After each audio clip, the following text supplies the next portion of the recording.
नमस्कार, मैं हूं अभिषेक आर्यन और आप देख रहे हैं OMH न्यूज। दर्शकों, अरविंद केजरीवाल जेल से बाहर आए थे कि उन्हें जनता की सहानुभूति मिलेगी। अरविंद केजरीवाल और आपके नेता ये दावा कर रहे थे कि बीजेपी की तानाशाही सरकार ने उन्हें जेल में उठाकर डाल दिया। बहुत जद्दोजहद के बाद अरविंद केजरीवाल जेल से बाहर तो आए, लेकिन उसका कोई फायदा इंडिया अलायंस और आपको होता नहीं दिख रहा है।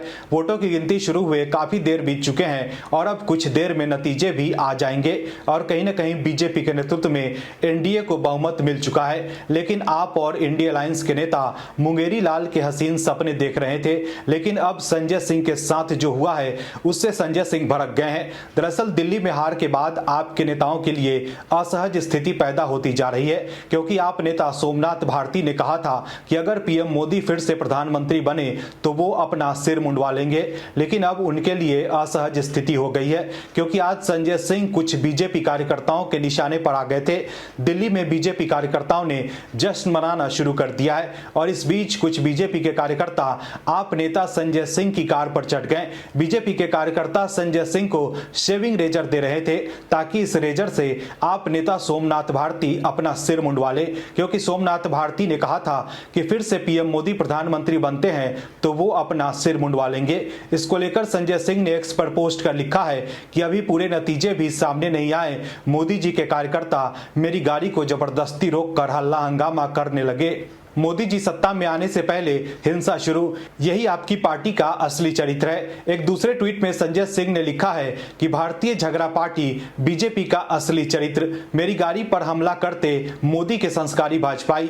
इससे पहले ट्वीट कर संजय सिंह इंडी गठबंधन के जीत के दावे कर रहे थे। आप नेता संजय सिंह ने एक्स पर लिखा था कि इंडिया गठबंधन की सरकार बनेगी, जीतेगा इंडिया तो जुड़ेगा भारत। तो वहीं एक अन्य ट्वीट में संजय सिंह लिखते हैं कि लोकतंत्र में जनता मालिक होती है और जैसे ही भाजपा का 32% वोट बैंक घटा तो वैसे ही टीवी स्क्रीन पर नड्डा जी की फोटो आ गई है।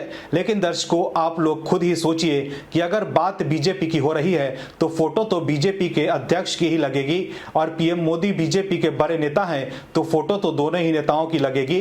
लेकिन आपके नेताओं के साथ मुश्किल ये हो रही है कि वो अपने घर में नहीं झांकते हैं, क्योंकि अगर वो झांक लेते तो संजय सिंह इस तरह के ट्वीट नहीं करते, क्योंकि आपको अभी तक दिल्ली में एक भी सीट मिलती नहीं दिख रही है। इसके अलावा पंजाब में भी जिस तरह की जीत के दावे अरविंद केजरीवाल और आपके नेता कर रहे थे वो भी नहीं हो पाई है। आपकी हालत बहुत खराब है, लेकिन संजय सिंह खुली आंखों से सपने देख रहे हैं और बात कर रहे हैं बीजेपी की वोट परसेंट गिरने की। वहीं दूसरी तरफ सरकार तो एनडीए की ही बन रही है, क्योंकि एनडीए को पूर्ण बहुमत मिल रहा है। दर्शकों, आज पीएम मोदी कहीं ना कहीं जवाहरलाल नेहरू के बराबर तो पहुंच ही गए हैं। पीएम मोदी देश के दूसरे ऐसे प्रधानमंत्री हैं जो लगातार तीसरी बार प्रधानमंत्री बनने का रिकॉर्ड बनाने जा रहे हैं।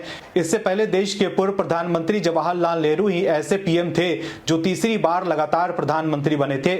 सीट ज्यादा या कम एक तरफ है, लेकिन ऐतिहासिक बात यह है कि पीएम मोदी कहीं ना कहीं फिर से इतिहास रचने जा रहे हैं। आपकी क्या है राय इस खबर पर, आप हमें कमेंट में जरूर बताएं। साथ ही अगर अब तक आपने चैनल को सब्सक्राइब नहीं किया है तो अभी कर लीजिए। और भी वीडियोस देखने के लिए चैनल को सब्सक्राइब करें और बेल आइकन को दबाएं।